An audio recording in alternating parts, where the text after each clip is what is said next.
বাংলাদেশে কোনো ধরনের সমালোচনার ঊর্ধ্বে যদি আপনি কোনো মানুষ খোঁজ করতে চান, নিঃসন্দেহে বাংলাদেশের আলেমদেরকে খোঁজ করতে পারেন। যারা মাদ্রাসার শিক্ষা ব্যবস্থার বিরুদ্ধে কথা বলে, যারা বাংলাদেশের আলেমদেরকে নিয়ে কথা বলে, যাদের বাংলাদেশের আলেমদের কথা শুনলে চুলকানি হয়, বাংলাদেশের শিক্ষা ব্যবস্থায় মাদ্রাসার শিক্ষা ব্যবস্থার কথা শুনলে যাদের খাইজনি হয়, তাদের উদ্দেশ্যে বলছি, আসো, কাম টু মি, চ্যালেঞ্জ, তোমার সাথে বসবো, আলোচনা করব। আমি প্রমাণ করে দিতে চাই বাংলাদেশের আলেমরাই বাংলাদেশের আইকনিক ফিগার।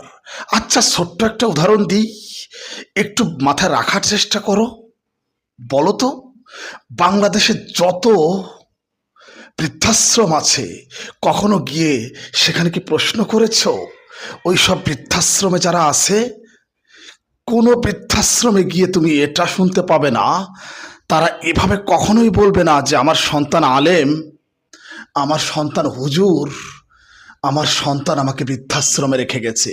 তারা এভাবে বলে যে তার সন্তান বিসিএস ক্যাডার, সহকারী ডিস্ট্রিক্ট জজ, ডিসি, এসপি, ওসি, সেই সব সন্তানদের মা বাবারাই বৃদ্ধাশ্রমে। কেউ এভাবে বলবে না যে আমার সন্তান আলেম, আমি বৃদ্ধাশ্রমে আছি। আরে তুমি কি বুঝলে? আমি তোমাকে কি বোঝাতে চেয়েছি? আচ্ছা, আরেকটা উদাহরণ দিই, একটু বোঝার চেষ্টা করো। আচ্ছা, একটু দেখো তো, এই যে বাংলাদেশে যে পরকীয়া হচ্ছে, মানে মেয়েরা, মানে স্বামীকে রেখে আর এক পুরুষের হাত ধরে চলে যায়।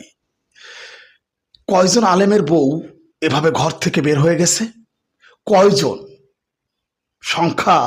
সংখ্যার দিক থেকে দেখাতে পারবে? পারবে না।